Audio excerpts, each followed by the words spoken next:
Tuhan firman-Mu ajaib, kekal meski gunung menghilang.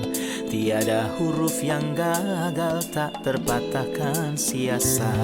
Hidup seperti-Mu ya Allah, lebih dari emas. Aku bersaksi kitab-Mu, kitab yang suci. Terdengarkan firman-Mu, hibur hati yang luka. Terangilah langkahku kemanapun ku pergi. Biarkanlah firman-Mu berkuasa atasku. Ubahkanku, bebaskanku, ku mau menyenangkan-Mu. Tuhan firman-Mu ajaib, kekal meski dunia. Ubah dan bebaskan aku, mau menyenangkan-Mu. Salam jumpa pemirsa terkasih, saya menyambut Anda sekalian dimanapun Anda berada dalam episode terbaru program studi harian kita Semua Kitab Suci. Kita masih mempelajari kitab Mazmur, kitab puisi kedua yang ada dalam Perjanjian Lama. Kita persisnya telah sampai dalam studi kita pada Mazmur pasal 22. Mazmur salib yang menggambarkan perasaan-perasaan dari Kristus saat dia ada di kayu salib. Untuk memulai, izinkan saya untuk menyambut tamu kehormatan di studio, seorang hamba Tuhan, Saudara Yosef Riyad. Selamat datang, Saudara Yosef. Terima kasih, Saudara Riyad. Juga para hadirin yang telah bergabung bersama kami di studio, selamat datang.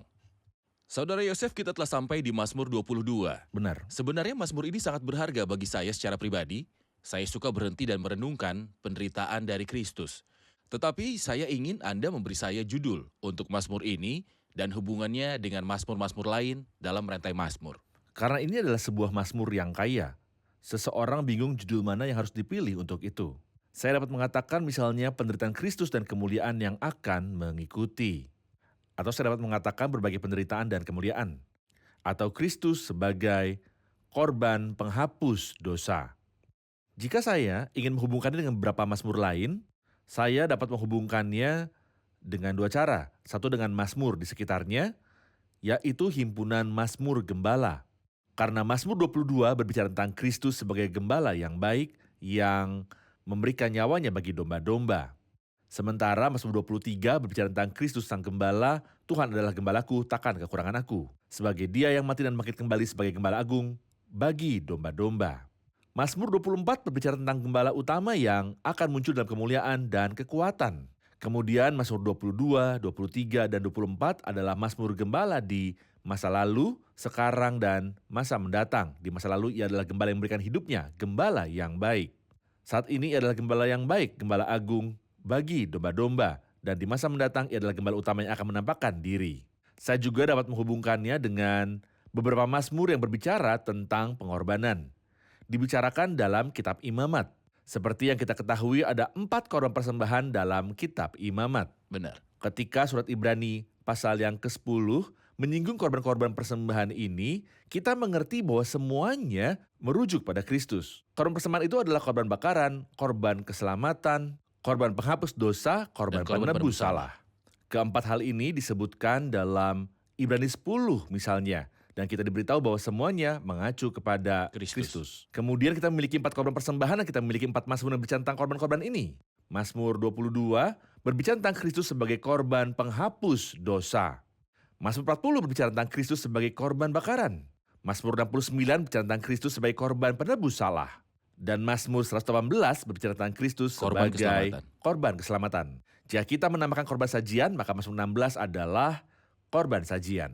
Karena kita memiliki 4 korban persembahan dan 4 Mazmur, kita juga memiliki keempat Injil. Matius bicara tentang Kristus sebagai korban penebus salah, Markus sebagai korban penghapus dosa, Lukas sebagai korban keselamatan, dan Yohanes sebagai korban bakaran. Betapa indahnya Alkitab. Betapa kayanya Alkitab sebenarnya. Betapa kaya. Ada pelajaran yang berharga di dalamnya. Ya. Sebelum kita mulai dengan membaca beberapa ayat dan mengenal kekayaan dalam ayat-ayat ini, saya harus berhenti pada judulnya. Mazmur ini adalah Mazmur 22. Untuk pemimpin biduan, menurut lagu Rusa di Kala Fajar, Mazmur Daud. Apa arti dari Rusa di Kala Fajar? Rusa di Kala Fajar adalah ekspresi puitis yang tidak disebutkan dalam Alkitab kecuali di tempat ini saja. Daud adalah seorang penyair yang memiliki kepribadian puitis. Sebelum Tuhan mengurapi dia, ia adalah seorang gembala. Dia berada di Bethlehem. Dan banyak kali dia mengawasi domba-dombanya. Jadi dia sepanjang malam mengawasi mereka dan juga menjaga mereka. Dan tentu dia merindukan hari baru yang akan datang untuk orang yang bekerja di malam hari. Semua yang bekerja sepanjang malam, seperti kita tahu, merindukan saat ketika giliran mereka berakhir. Jadi ia mengawasi kejadiannya dan melihat matahari terbit. Dan karena wilayah ini dikelilingi oleh pegunungan, matahari terbit dari balik pegunungan, membuat sinar yang terlihat seperti tanduk rusa. Jadi ia berkata di sini rusa di kala fajar. Rusa adalah rusa.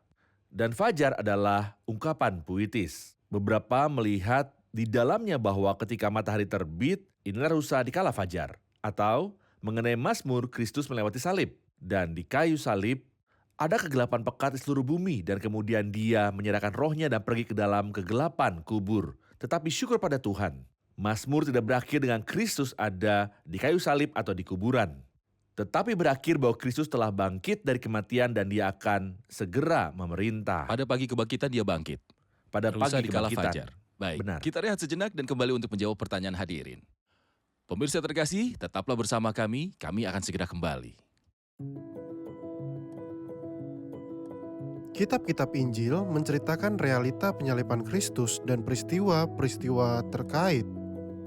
Tetapi berbagai perasaan dan pikirannya tidak diungkapkan kecuali dalam kitab Mazmur dan khususnya dalam Mazmur 22. Banyak komentator dan ahli teologi melihat bahwa seluruh Mazmur 22 adalah kutipan tentang perkataan Tuhan Yesus Kristus ketika dia digantung di kayu salib Kalvari.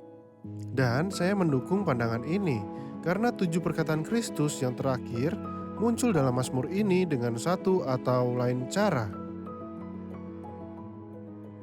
Berkuasa atasku, ubahkanku, bebaskanku, ku mau menyenangkanmu. Tuhan firman-Mu ajaib, kekal seluruhnya. Ubah dan bebaskan aku, mau menyenangkanmu. Kami telah kembali pemirsa terkasih untuk menjawab pertanyaan hadirin di studio. Di awal Mazmur ia mengatakan, Allahku, Allahku, mengapa engkau meninggalkan aku? Aku berseru tapi engkau tetap jauh dan tidak menolong aku. Allahku, aku berseru pada waktu siang tapi engkau tidak menjawab dan pada waktu malam tidak juga aku tenang. Kapan Allah meninggalkan Kristus dan apa arti ayat-ayat ini? Bagaimana Allah meninggalkan Kristus dan dia berseru, Allahku, Allahku, mengapa engkau meninggalkan aku? Inilah puncak penderitaan salib. Banyak orang tidak mengerti mengapa Kristus berada di taman jikalau mungkin biarlah cawan ini berlalu daripadaku. Apakah Kristus takut dengan penderitaan kematian?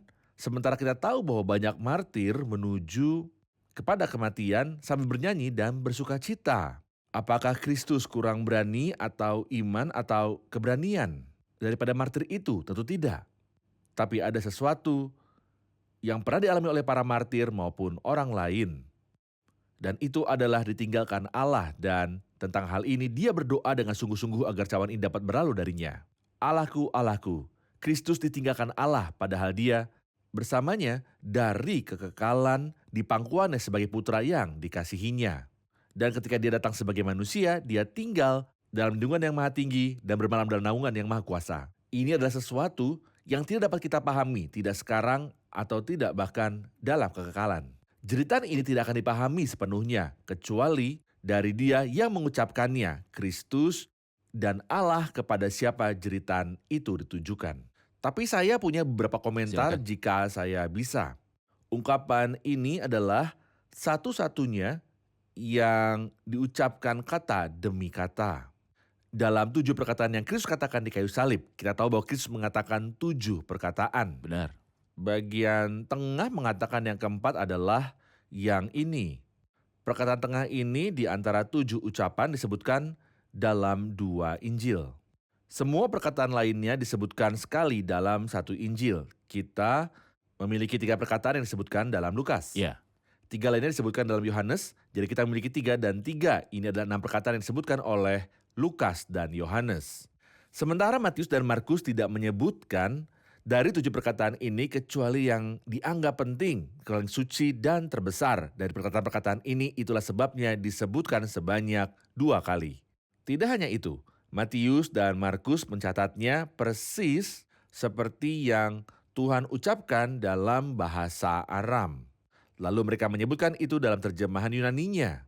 Itu sebabnya juga dalam bahasa Arab kita menemukan pengucapan dalam bahasa Aram. Allahku, Allahku, Apakah mengapa? pengucapannya dalam bahasa Aram, Saudara Yosef? Itu adalah Eli, Eli, lama sabachthani.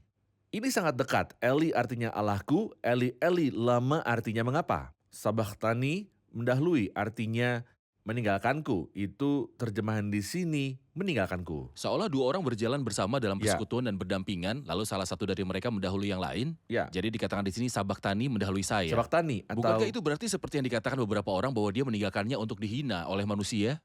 Dia meninggalkannya dengan orang-orang yang akan memukuli dan meludahinya. Sebenarnya saya mendengar penjelasan ini dari beberapa orang yang dikenal dalam agama Kristen, tapi dengan segala hormat saya katakan mereka tidak benar. Lihatlah setelah ia berkata, Allahku, Allahku, mengapa engkau meninggalkan aku? Dia berkata setelah itu, Allahku, aku berseru-seru pada waktu siang tapi engkau tidak menjawab. Dan pada waktu malam tapi tidak juga aku tenang. Jika ini berarti seperti yang mereka jelaskan, bahwa engkau meninggalkanku pada orang-orang, mengapa engkau meninggalkanku pada orang yang akan melakukan seperti yang mereka mau? Itu berarti bahwa sulit baginya, sementara dia tahu segalanya, ini adalah berkurangnya kemuliaan Kristus. Dan kedua, apa arti kata Allahku, aku berseru-seru pada waktu siang, tapi engkau tidak menjawab, aku berbicara kepadamu. Dan engkau tidak menjawabku, ditinggalkan. mengapa? Dia ditinggalkan. Dan setelah itu dia berkata, kepadamu, nenek moyang kami percaya, mereka percaya. Dan engkau meluputkan mereka. Kepadamu, mereka berseru-seru, dan mereka terluput. Tetapi aku ini ulat, dan bukan orang. Artinya, aku bahkan tidak seperti nenek moyang karena mereka percaya kepadamu dan engkau membebaskan mereka. Mereka berseru kepadamu dan engkau mendengarkan mereka. Sedangkan aku, apa artinya ini? Kristus ditinggalkan Allah secara harafiah. Benar. Ini menjelaskan kegelapan yang menyelimuti seluruh bumi dari jam ke-6 sampai jam yang ke-9 di zaman kita. Dari jam 12 siang sampai jam 3 sore. Itu di tengah hari. Lihatlah, hari menjadi gelap di tengah hari. Benar. Dan bukit-bukit batu yang keras terbelah. Mengapa demikian? Karena kemuliaan Tuhan merasakan kematian setelah disalibkan dan dihina. Jadi di sini dia berbicara tentang ditinggalkan secara harafiah. Allah meninggalkannya, mendahuluinya dan tidak berurusan dengannya. Allah memalingkan wajahnya darinya, tidak mendengarkan doa-doanya, tidak ikut campur untuk menyelamatkan dia, dan meninggalkannya. Dia ditinggalkan. Mengapa? Mengapa Allah meninggalkannya? Mengapa Kristus ditinggalkan? Mengapa?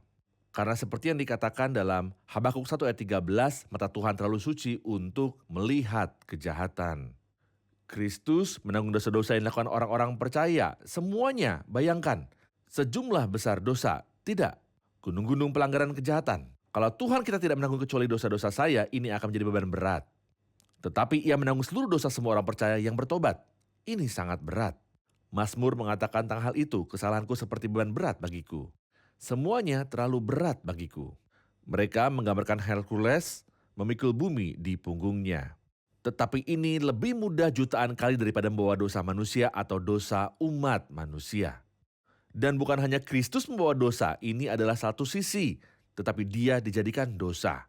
Kita diberitahu dalam 2 Korintus pasal 5 ayat 21. Dia yang tidak mengenal dosa telah dibuatnya menjadi dosa, karena kita, supaya dalam dia kita dibenarkan oleh Allah. Ketika Kristus menanggung dosa dan dijadikan dosa, dia ditinggalkan oleh Allah. Lalu ia memang ditinggalkan Allah karena ia menanggung dosa-dosa orang-orang percaya. Karena alasan inilah mata Allah yang kudus tidak dapat melihat kejadian ini, sehingga Allah telah meninggalkan dia. Benar. Kami sering mendengar beberapa ungkapan ketika seorang berdoa dan berkata, kami berterima kasih kepadamu karena Bapa telah meninggalkanmu. Tentu saja mereka berpikir Kristus telah ditinggalkan. Tetapi apakah dia ditinggalkan Allah sebagai Bapa atau sebagai apa tepatnya? Tidak. Pada faktanya Bapa tidak meninggalkan Kristus. Inilah yang Kristus katakan misalnya dalam Yohanes 16. Lihat saatnya datang, bahkan sudah datang, bahwa kamu dicerai-beraikan masing-masing ke tempatnya sendiri dan kamu meninggalkan aku seorang diri. Namun aku tidak seorang diri sebab Bapa menyertai aku. Jadi aku akan pergi dan Bapa bersamaku. Dalam bahasa simbolisme dalam Perjanjian Lama, Abraham dan Ishak pergi bersama. Dan saya dapat melihat betapa Bapa senang. Bapa yang saya maksudkan adalah Abraham. Ia berkenan dengan Ishak ketika ia mematuhinya. Terlebih lagi Bapa surgawi yang tentangnya Kristus berkata dalam Yohanes pasal 10 ayat yang ke-17, Bapa mengasihi aku oleh karena aku memberikan nyawaku untuk menerimanya kembali. Tetapi di sini dia ditinggalkan Allah. Maka orang-orang yang tidak mengerti, semoga Tuhan mengajar mereka dan buka mata dan hati mereka. Mereka berkata, Anda berkata bahwa Kristus adalah Allah, sementara dia mengatakan bahwa Allah telah meninggalkannya. Lalu bagaimana Kristus bisa menjadi Allah? Ya, Kristus adalah Allah. Tetapi ia menjadi manusia, dan sebagai manusia, dia ditinggalkan Allah. Jadi dia tidak berkata, ya Bapa engkau telah meninggalkan aku. Tetapi Allahku, mengapa engkau meninggalkan aku? Dan pertanyaan ini tidak dijawab oleh Allah. Tetapi kita memiliki jawabannya bahwa dia ditinggalkan agar saya tidak ditinggalkan. Benar. Dia dipukul agar saya tidak dipukul. Dia dihancurkan untuk menyembuhkan saya. Oleh karena itu kita mengasihi karena Allah lebih dahulu mengasihi Benar, kita. benar. Ayat 7 berbicara tentang keluhan orang-orang yang ada di sekitarnya. Semua orang melihat aku, mengolok-olok aku. Mereka mencibirkan bibirnya, menggelengkan kepalanya. Ia menyerah kepada Tuhan. Biarlah dia yang meluputkannya, biarlah dia yang melepaskannya. Bukankah dia berkenan kepadanya? Kata-kata orang di sekitarnya. Apa yang Anda lihat di dalamnya? Nah, untuk memahami Mazmur ini dengan baik, saudara ayat, kita harus paham seperti yang saya tunjukkan dalam pendahuluan bahwa itu dibagi jadi 2 bagian, penderitaan dan kemuliaan. Dari ayat 1 sampai 22, 3 kali 7, ada sebuah ayat yang bicara tentang berbagai penderitaan-penderitaan. Kemudian 10 ayat dari ayat 23 sampai ayat 32 berbicara tentang kemuliaan. Penderitaan yang terdiri dari 22 ayat dibagi menjadi 3 bagian. Sampai ayat 7 dan 8 yang mulai Anda bicarakan sampai ayat 7 kita melihat penderitaan karena ditinggalkan oleh Allah. Dari ayat 8 sampai ayat 19 penderitaan di tangan manusia. Kristus menanggung penderitaan bukan hanya dari Allah. Sebagai hakim dan sebagai pengganti. Dia adalah pengganti di kayu salib tapi dia juga menanggung semua penderitaan dari manusia. Kemudian dari ayat 20 sampai 22 kita diberitahu tentang penderitaan karena dihancurkan oleh iblis. Karena seperti yang Tuhan katakan kepadanya di taman, iblis akan meremukkan tumit keturunan perempuan dan Benar. di sini iblis sedang meremukkan Kristus tumit dari keturunan perempuan. Kita akan rehat dan kembali untuk bertanya kepada Anda tentang jenis-jenis penderitaan yang dialami Kristus oleh tangan manusia. Apa yang mereka lakukan? Apa yang mereka katakan padanya dalam ayat-ayat ini? Kita akan mengetahuinya setelah rehat. Pemirsa terkasih, kami akan segera kembali setelah rehat. Bebaskanku, ku mau menyenangkanmu. Tuhan firman-Mu ajaib, kekal seluruhnya. Ubah dan bebaskan aku, mau menyenangkanmu. Kami telah kembali pemirsa terkasih untuk melanjutkan studi kita tentang Mazmur 22, Mazmur Salib, dan juga Mazmur tentang kebangkitan Kristus. Saudara Yosef, saya bertanya kepada Anda sebelum rehat bahwa Anda menyinggung dari ayat 7 sampai 18 ia berbicara tentang berbagai penderitaan oleh tangan manusia. Ya. Bagaimana manusia memperlakukan Kristus dan itu diungkapkan di sini dalam perasaan-perasaan Kristus dalam Mazmur. Oke, untuk punya sebuah ide, Kristus menghabiskan 6 jam di kayu salib. Iya, Dalam 3 jam diantaranya ada terang. Orang-orang datang dan pergi. Mereka berbicara kepada Kristus dan Kristus juga berbicara. Tapi ada 3 jam gelap lainnya. Selama jam-jam ini, kita tidak temukan apa-apa. Kita tidak mendengarkan apa-apa selain keheningan dan tidak melihat apapun kecuali kegelapan. Tidak ada kata-kata yang diucapkan selama 3 jam ini. Apa terjadi pada mereka? Penderitaan dari tangan Tuhan sebagai pengganti. Tapi sebelum itu ada penderitaan dari orang-orang sebagai martir. Kita harus membedakan antara penderitaan penebusan dari tangan Allah karena Kristus adalah penggantinya dan penderitaan dari orang-orang karena Kristus adalah seorang martir yang dibenci dan ditolak oleh rakyat. benar. Apa yang manusia lakukan terhadapnya? Izinkan saya mengatakan bahwa tidak ada dalam kamus penghinaan dan hal-hal mengerikan dari orang-orang yang Itu tidak tidak mereka dilakukan lakukan. kepada Kristus. Jika Anda suka, saya bisa melewati beberapa hanya dengan membacanya. Dan jika Anda mau, hentikan saya di salah satu dari Silakan. mereka dalam ayat 7. Semua yang melihat aku mengolok-olok aku. Saya tidak mencoba ini. Saya pikir jika hanya satu orang yang mengajak saya tidak tahu nantinya seberapa terganggu dan jengkelnya saya.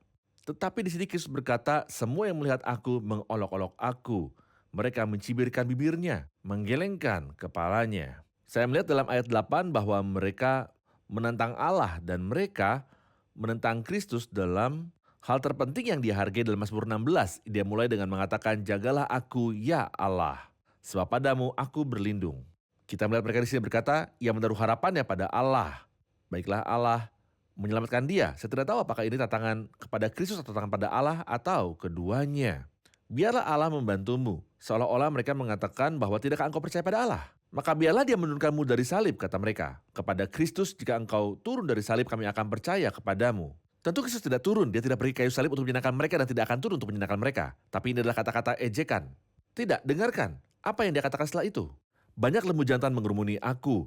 Banteng-banteng dari basan mengepung aku. Mereka mengangkat mulutnya terhadap aku seperti singa yang menerkam dan mengaum. Ketika Kristus mendengar suara-suara kuat dari orang banyak berkata, bukan orang ini, tetapi Barabas. Siapakah Barabas? Seorang pembunuh. Seseorang yang membunuh orang, tetapi orang-orang menginginkan si pembunuh dan menolak dia yang membangkitkan dan menghidupkan kembali orang mati. Apa logika ini? Mereka mengangkat mulutnya terhadap aku. Lihatlah apa yang terjadi selanjutnya. Sebab anjing-anjing mengerumungi aku. Gerombolan penjahat mengepung aku. Mereka menusuk tangan dan kakiku. Segala tulangku dapat kuhitung. Mereka menonton. Mereka memandangi aku. Dia digantung di kayu salib dengan kehinaan tubuh telanjang. Bagi dia segala kemuliaan. Mereka membagi-bagi pakaianku di antara mereka. Dan mereka membuang undi atas jubahku. Sekali lagi saya katakan, tidak ada dalam kamus kekasaran manusia dan hal-hal mengerikan yang tidak dilakukan kepadanya, merpati di pohon-pohon terbantin yang jauh.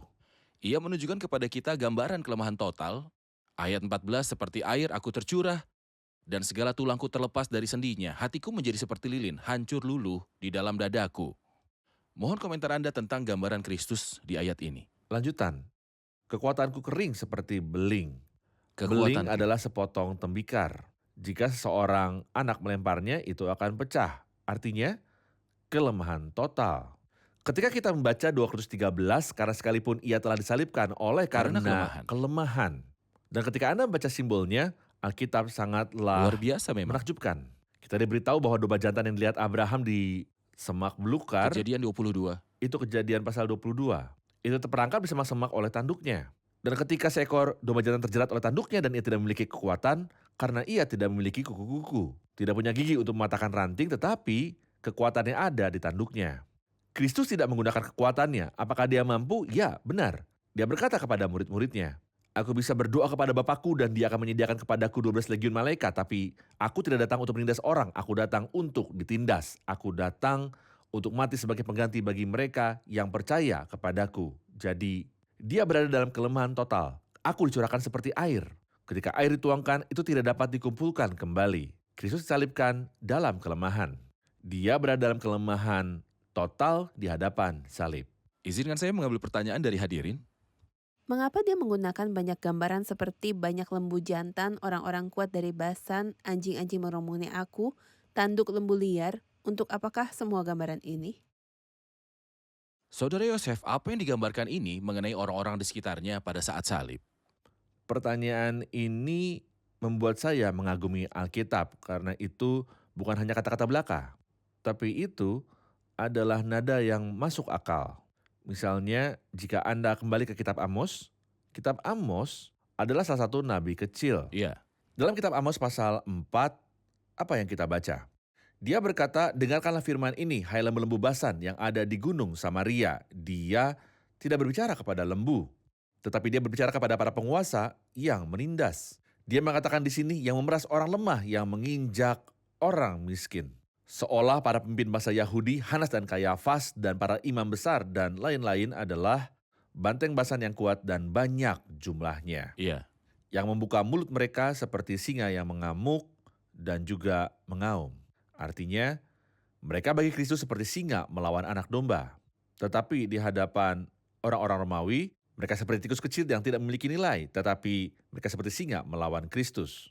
Adapun anjing, bahasa Alkitab beritahu kita bahwa bangsa-bangsa pada saat itu dianggap anjing, dan ayat yang terkenal tidak baik mengambil roti anak-anak dan membuangnya untuk anjing-anjing kecil. Maka di sini anjing adalah bangsa-bangsa. Mereka yang menusuk tangan Kristus adalah para prajurit Romawi. Iya. Itu sebabnya dia mengatakan bahwa anjing itu termasuk tangan dan kakiku. Tapi setelah itu dia berbicara tentang seekor anjing dalam bentuk tunggal. Lepaskanlah nyawaku dari cengkraman anjing. Itu adalah anjing utama. Itu anjing besar, yaitu Pontius Pilatus, yang berkata, aku akan menghajar Kristus. Dapatkah Anda bayangkan dia menginstruksi bangsa-bangsa Allah pencipta langit dan bumi, yang menuduh malaikat-malaikat yang melakukan kesalahan, dikatakan aku akan menghajar dia dan membebaskannya. Tentu saja Singa yang dibicarakan di sini adalah gambaran iblis. Jadi masing-masing gambaran ini menggambarkan sebuah kelompok yang ada dalam peristiwa salib dan Kristus menanggung penderitaan dari masing-masing dari setiap mereka. Singa musuh terbesar menggerakkan bangsa-bangsa, Yahudi, non-Yahudi, Benar. agar masing-masing dari mereka melengkapi Melengkapi perannya dan perannya. memiliki bagian dalam menindas dan Wow, menyakiti Kristus. ya, benar. Ini benar, sangat mengganggu Saudara Yosef. benar. Memang ketika Anda berdiri di depan salib dan melihat penderitaan Kristus, bagi kita di kayu salib, kita masing-masing harus mendekat kepada Tuhan dan berkata padanya, Benar. biarlah aku Benar. berdiri dekat salib. Amin. Terima kasih Saudara Yosef, saya sangat menikmati belajar dengan Anda, khususnya Mazmur ini, tetapi kita harus mengakhiri episode ini dan kita akan melanjutkan studi kita di episode yang selanjutnya. Amin. Kita akan mendengar komentar hadirin di studio. Ketika saya mendengar ayat Allahku, Allahku, mengapakah engkau meninggalkan aku, saya selalu memikirkan ayat siapakah yang akan memisahkan kita dari kasih Kristus. Agar tidak ada yang memisahkan kita dari kasih Allah, ia harus berseru, Allahku, Allahku, mengapakah engkau meninggalkan aku. Ada juga hal lain, saya selalu kesal, khususnya ketika orang mengatakan tentang kami bahwa kami kafir atau semacam itu. Maksud saya, katakanlah apapun tentang saya, tapi jangan katakan bahwa saya tidak mengenal Allah saya, tetapi karena Kristus sendiri tunduk pada orang-orang yang mengatakan tentang dia bahwa ia percaya kepada Tuhan, biarlah dia yang meluputkannya, maka saya mendapatkan kehormatan bahwa orang-orang menuduh saya tentang hubungan saya dengan Allah. Benar, benar. Saya sangat bersyukur kepada Tuhan dan mengingat kata-kata penyanyi itu ketika dia berkata, apa bukti kasihnya? Bekas luka tusukan dan luka-luka yang tampak pada dirinya di kayu salib. Betapa besar penderitaan yang Kristus tanggung dan betapa dia layak menerima seluruh hidup yang aku abdikan kepadanya. Benar, benar. Saudara Atef? Kejatuhan manusia pertama adalah suatu yang memalukan dan membawa kutuk. Tetapi Tuhan setuju untuk menanggung aib dan kutuk kita, bahkan dosa kita di kayu salib. Terima kasih, Tuhan berkati. Terima kasih Saudara Yosef. Tuhan Tuhan berkati. berkati Anda. Pemirsa terkasih, salah satu pernyataan paling berharga bagi hati saya secara pribadi adalah kata-kata yang diucapkan oleh Kristus di tengah penderitaannya di Kalvari. Allahku, Allahku, mengapa engkau meninggalkan aku? Kristus ditinggalkan karena dialah yang kudus dan benar. Tetapi dia menanggung dosa-dosa kita. Dia ditinggalkan sebagai manusia dan dijauhi Allah. Dia berfirman, kepadamu nenek moyang kami percaya, mereka percaya dan engkau meluputkan mereka. Tetapi aku ini ulat dan bukan orang. Dia ditinggalkan sehingga Anda memperoleh penerimaan kekal tanpa akhir. Jika Anda menerima Kristus sebagai juru selamat pribadimu, kasus salib bukanlah orang-orang Yahudi atau orang Romawi mengalahkan dia dan jumlah mereka banyak dan membawa dia ke kayu salib. Mustahil.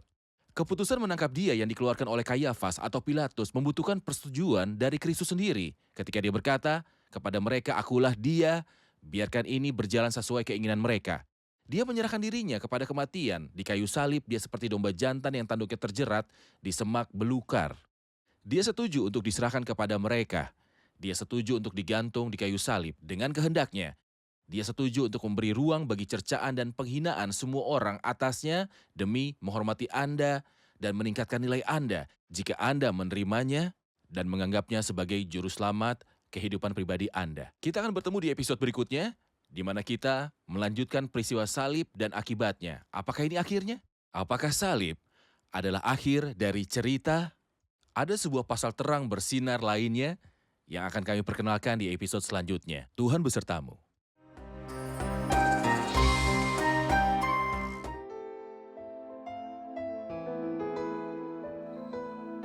Tuhan firman-Mu ajaib, kekal meski gunung menghilang. Tiada huruf yang gagal, tak terpatahkan siasat. Hidup seperti-Mu ya Allah, lebih dari emas. Aku bersaksi kitab-Mu, kitab yang suci. Mendengarkan firman-Mu, hibur hati yang luka. Terangilah langkahku kemanapun ku pergi.